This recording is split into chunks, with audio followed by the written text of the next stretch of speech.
So ರೀಸೆಂಟಾಗಿ ನಾನು with love ಅಂತ ಒಂದು ತಮಿಳ್ ಮೂವಿ ನೋಡ್ಕೊಂಬಂದ್ವಿ ನಾನು ನನ್ನ ಫ್ರೆಂಡ್ಸು. ಸೊ ಇದು ಒಂದು ಲವ್ ಸ್ಟೋರಿ ಮೂವಿ ಆ್ಯಕ್ಚುಲಿ. ಫಸ್ಟಿಂದ ಲಾಸ್ಟ್ವರೆಗೂ ದ ಸ್ಟೋರಿ ಲೈಕ್ ನಿಮಗೆಲ್ಲೂ ಬೋರೇ ಆಗಲ್ಲ ಮೂವಿದು. It was really nice movie ಅಂತಲೇ ಹೇಳ್ಬೋದು. ಆ್ಯಂಡ್ ಕಾಮಿಡಿ ಸೀನ್ಸ್ ಅಂತೂ ತುಂಬ ಅಂದರೆ ತುಂಬ ಸಖತ್ತಾಗಿತ್ತು. ನಕ್ಕು ಸಾಕಾಯಿತು ಆ್ಯಕ್ಚುಲಿ, ಅಷ್ಟು ಚೆನ್ನಾಗಿದೆ ಕಾಮಿಡಿ ಸೀನ್ಸ್. ಅದ್ರ ಜೊತೆ ಲವ್ ಸ್ಟೋರಿನ ಹೌದೇ picked up the story from the ಸ್ಟಾರ್ಟಿಂಗಿಂದ ಎಂಡಿಂಗ್ವರೆಗೂ. It was really nice. ನನಗಂತೂ ಲೈಕ್ ವಿತೌಟ್ ಝೀರೋ ರಿಗ್ರೆಟ್ಸ್ ಇಂದ ನಾನು ಥಿಯೇಟರಿಂದ ಹೊರಗಡೆ ಬಂದೆ ಅಂತಲೇ ಹೇಳ್ಬೋದು. ತುಂಬ ಚೆನ್ನಾಗಿತ್ತು ಸ್ಟೋರಿ.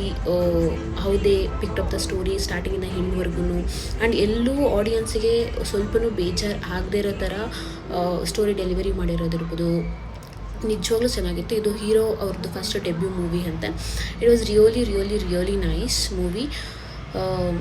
ನಾನಂತೂ 10/10 ಅಂತಲೇ ಹೇಳ್ಬೋದು. ತುಂಬ ಅಂದರೆ ತುಂಬ ಸಗದಾಗಿತ್ತು. ನೀವು ಹೋಗಿ ನೋಡ್ಕೊಂಬನ್ನಿ ಥಿಯೇಟರ್ಸ್ಗೆ. ಬಾಯ್ ಬಾಯ್.